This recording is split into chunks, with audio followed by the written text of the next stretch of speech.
All right, well, we're back on the beach. We're back. It's a little brighter today. I'm blinded, so it looks like I'm closing my eyes. I am. Yeah.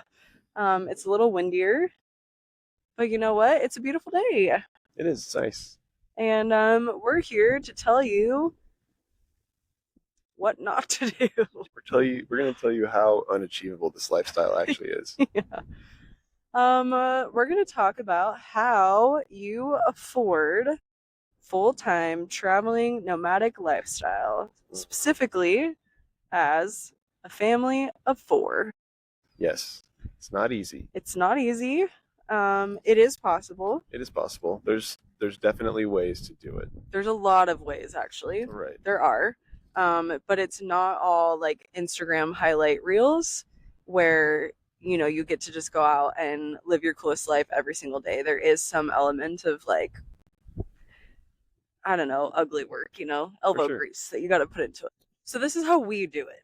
Yes. Not because we know what we're doing, but because this is what worked out for us. Yes. We had mentioned in, I believe it's part one, that we had saved money, and that money was essentially to get us through the next year, knowing that the real estate market wouldn't be great. But it ended up working out that it would be like our nest egg for traveling instead. Yes. Um, so we had some money saved. We have a tax return coming, Right. and We kind of talked about planning, like we financially set ourselves up to budget at the beginning of last year, yeah, where we really scaled back, got rid of cars, we got rid of monthly payments, we got rid of all kinds of excessive bills that we didn't necessarily need or hmm want anymore.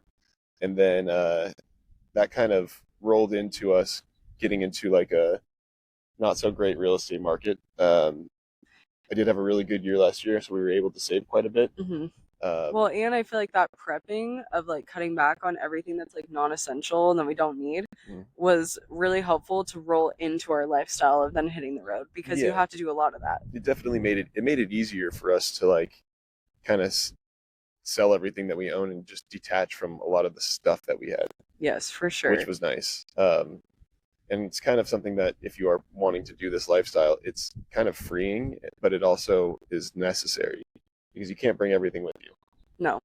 Yep. So I feel like cutting back in general is helpful. So we slashed all of our like subscriptions. We got rid of like Amazon Prime. We got rid of Netflix. We got rid of Paramount Plus. We got rid of everything, right? Mhm. Like so that they're the only like every month expenses that come out are our car insurance.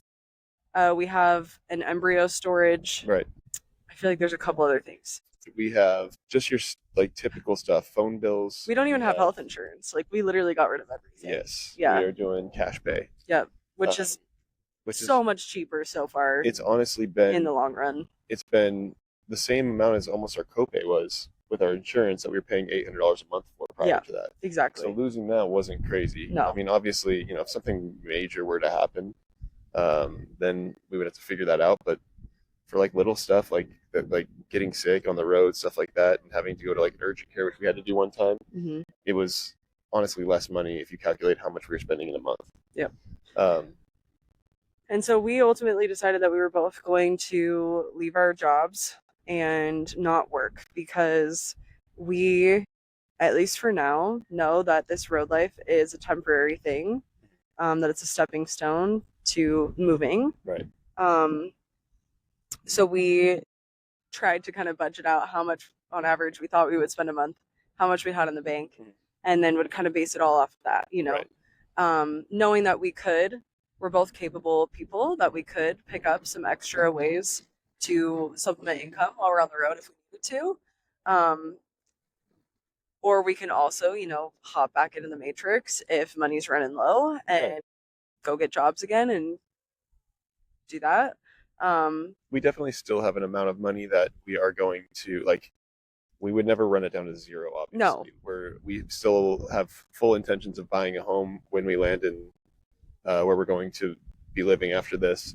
So there's, we don't want to dip all the way into the nest egg. We did some calculations on what we could potentially spend within the year, and if we go over that, before then we'll probably jump back in and figure something out. So, ways that you can make money on the road. If you are not like us and you do not have, the savings, I don't think that you need to necessarily wait until you do have the savings to be able to hop into it if you're feeling called for it. Um, there are a lot of things that you can do in all, you know, career types that you could move to be virtual or online. If you're somebody who's lucky enough that you already have a job of that type, jealous. Yeah, what are you doing? Yeah, what are you doing? You actually sent us a video about what to do. Yeah, exactly. I'm an RN. I don't work in hospital settings, but that's a really common one. Is nurses can get travel gigs, and those are cool because they actually give you money for existing for the 3 months or whatever your contract is, and you get to stay in a cool place, and you work a handful of shifts, and then you get a handful of days off, and that's pretty cool. Very cool.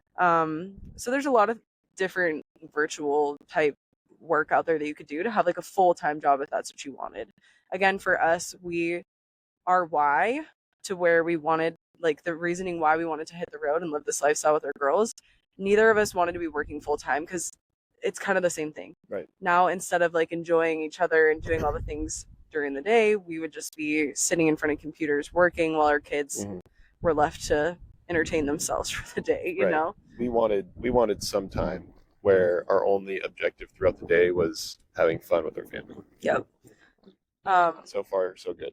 So far, so good. So I would say budgeting is a big one. If you're not already budgeting in your current life, you should. Once we went through subscriptions, remember we were hiking in Texas and I was like, I wonder how many people who have, seemingly a good amount of money are like signed up for so many subscriptions that they don't even realize they have, and how much money is probably leaving their account without them even noticing. Oh yeah. Every single month. I mean, because we had a handful like that, and I feel like, or you cancel a subscription and all of a sudden you're getting charged again. Like we had this. It was Netflix. Netflix had a mistake that we canceled everything, and then it re-upped it because one of us logged into our Netflix account prior to it actually being canceled within that month. Yep. And that can trigger it to re-up. I'm like, this stuff is crazy. Actually crazy, and it should be illegal, but it really should. But they want your money, okay? Yes. So budget, and be smart about those things. And then I think also just prioritizing the things that are important to you. And this isn't to like judge each family's own like personal choices, but for us, for example, I stopped coloring my hair. I don't wear makeup. I don't use beauty products. Those are really big monthly expenses for most women.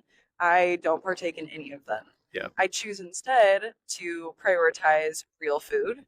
And so we don't spend a ton more than people who are just mindlessly buying at like big grocery stores, but we do choose to buy, the higher quality eggs, the higher quality meat, like those things. Yeah, those are important things to us. They're important to us. They're an investment in our overall health. We don't want to skimp on our health. Yeah. Because this part of the reason why we're doing this is to gain back some health. Exactly. And I think and food is like such a huge part of that. Right, and that's a staple in our lifestyle. 100%. Yeah. But with that comes trade-offs when you're living on the road and you're either living off no income or minimal income. You got to pick and choose the things that are most important to you, and you got to part with some other things. Right. And I think one of the hardest things for us initially was letting go of some of those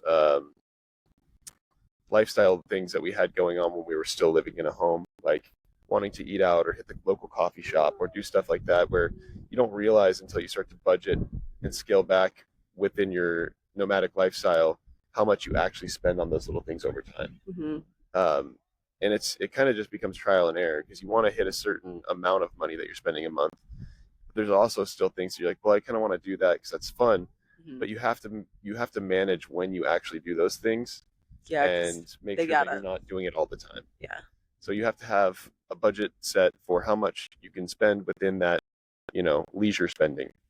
And then I also account for things that you don't expect because we already had so much of that. Oh yeah. And we have definitely, just to be real, like have spent way more than we thought we would in the first month, just because there was a lot of like trial and error. And it was almost like we still had one foot in the matrix and 1 foot out, so there were still things on this side that yes still owned us, even like just had $13 come out for a gym membership that I canceled already. Yeah. But again, like it's crazy how much they can try to rob you of your money if you're not paying close attention. Right. Yeah. So Um, they definitely want to hang on to your dollars as much as possible. yeah, But also, yeah, like you said, there was big expenses, trailer tires.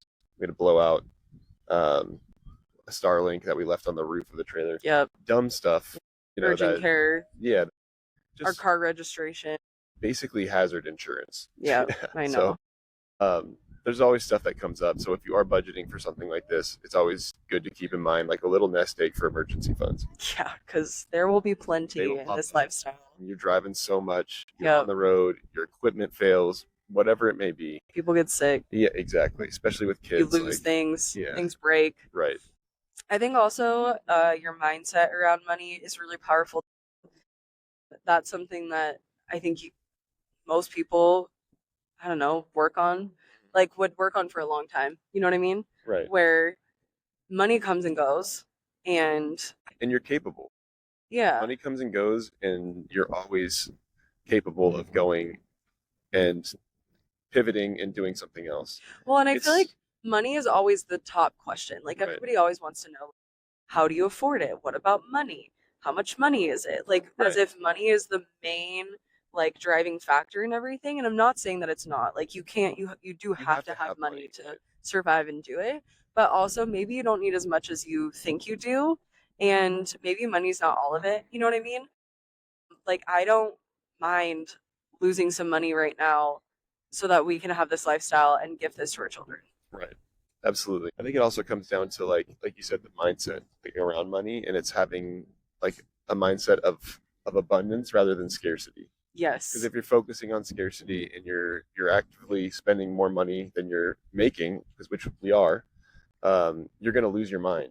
But if you're looking at it as like we've allowed ourselves this amount of money to go out, it's okay that the money's going down. We know when to say like, okay, that's enough. We got to get back in. But you kind of have to let yourself, you kind of have to give yourself some grace and let yourself live a little bit within that amount of money that you set up. No, and I think that's really true. And maybe none of you need to hear it, but I needed to hear it today because it's hard. She did. It's challenging sometimes when you're watching the money go down, but you're used to like money coming in. Mm-hmm. That it's a whole new like experience. Right. Yes. And I think that there's some power too in just knowing that we could say, you know what, this lifestyle is financially too stressful. Screw it all, let's go hop back in. But I know that that wouldn't make us happy. That wouldn't be fulfilling. That's not what we're trying to achieve. Like we want this lifestyle. Actively pursued it.